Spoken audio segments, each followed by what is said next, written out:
Good evening, class. So from the previous presentation that you saw,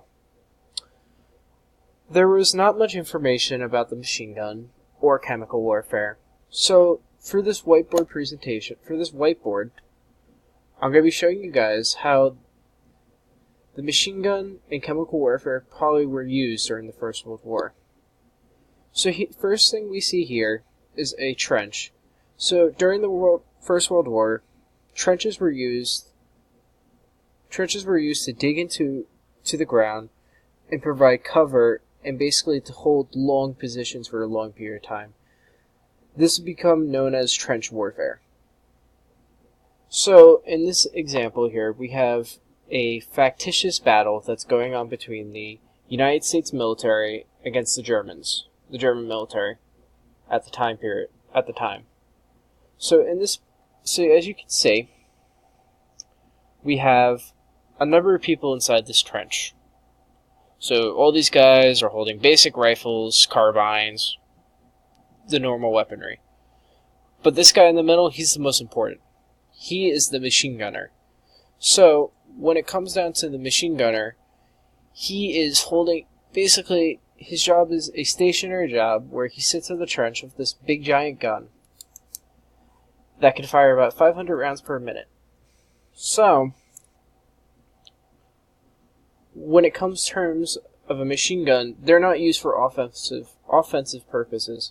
They're very heavy, they're cumbersome, and you just can't bring it across a battlefield and have that same exact speed that you can with a rifle or a handgun or any type of short lightweight weapon. So in this battle, basically we hear this whistle go off in the background from the enemy trench line, and you see these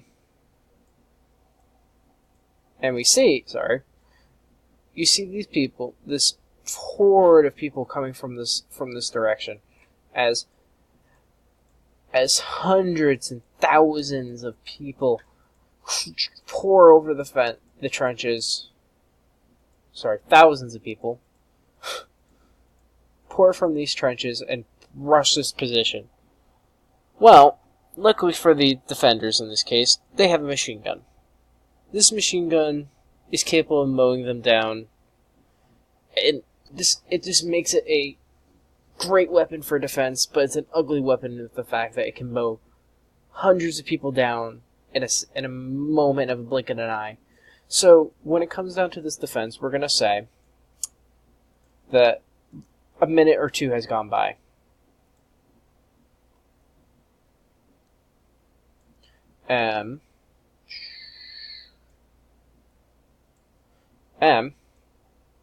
These green markers here that you see are those that are basically the beginning advancement, as right before the machine gun fired.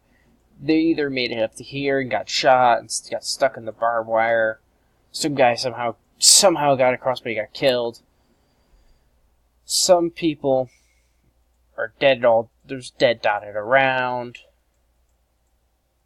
and that's what the green represents. However, sometimes a machine gun would just pin down forces. As you can see, let's just say some of these dots were here previously. And the machine gun was capable of pinning these people down and making it harder to traverse into the defending trench. So eventually these people retreat. As you can see from this line, they leave all their dead in no man's land. And if you're wounded, you'd probably be left there, or there'd be some form of rescue attempt for you. It depends. But there's a minimal chance of making it back to your family if you get stuck in no man's land. It's very unlikely. And that's a sad fact about the First World War and trench warfare. So at this point, we're going to move on towards the usage of chemical warfare. So after understanding the machine gun, we come to chemical warfare. As we can see here, we have our normal trench from before. We have the German line here. And behind the German line lies a howitzer. So in terms of real battle, there will be several of these howitzers lined up and firing shells, continuous bombardment onto the enemy trench location. So, in chemical warfare, howitzer was key because it would fling the canister across the battlefield into near the enemy trench. And when I mean near, this is an important key word. So let's say this red line here, actually let's switch the color to green. So we'll say this green line here is the shell that's been fired off. So we see it travel, it travels, it travels, it travels. So here, it would land, let's say it misses the trench completely. It would land right here. Boom. So this is the important thing about chemical warfare. So this yellow line that we're drawing, it would, in order to make this weapon effective, it would have to go land here into the middle of the trench. Well, with this chemical warfare, it could fire a round right back here and completely go into, and basically the chemical would seep into the trench, and basically infecting everyone in here, as you can see. So there's several different types of chemicals that were fired off from these howitzers. There was chlorine gas. Basically, chlorine gas, you could see it. It was physical. Like, you could see it coming out of this thing, like a puff of white smoke. And when it was first used on a Canadian force, they described it as horrifying, as people slowly suffocated to death. There was chest pains, and it was not a peaceful death. In the following years of it being used, they invented mustard gas. When mustard gas was flown across the field, let's say this yellow line here that we have, this yellow line, which symbolizes our gas, that would be colorless, and no one would really realize it was even in the trench.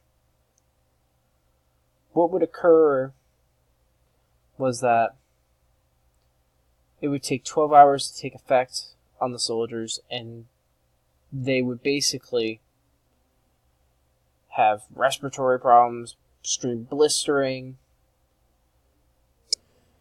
and this would basically be an ugly form of warfare. As the blistering and this stuff and all this occurred, it would just be painful, and you're basically thrown off the front line and dragged back to the back lines of a medical trench, and all these different forms of trenches that we would go over in a different presentation when we talk